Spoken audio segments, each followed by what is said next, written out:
A quick trip to France for Mayor Bill de Blasio. He is in Paris today paying his respects following that city's deadly terrorist attacks.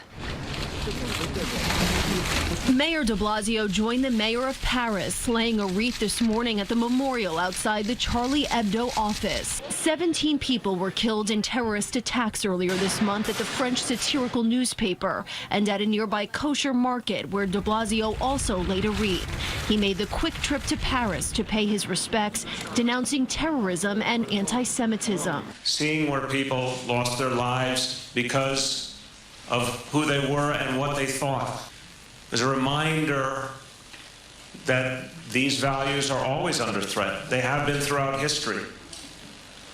It's up to us to protect our values and to protect every community. De Blasio's trip comes amid intense security fears across Europe.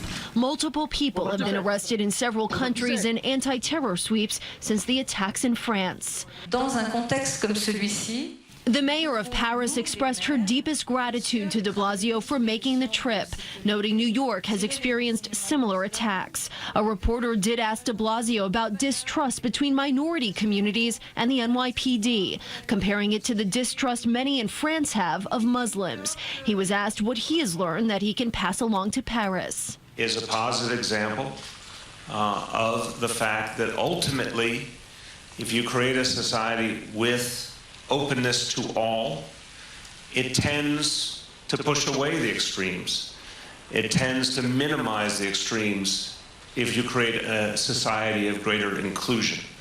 Mayor de Blasio will return to New York City tonight. He reportedly traveled with 3 aides and a security team. No word yet on the cost of the trip.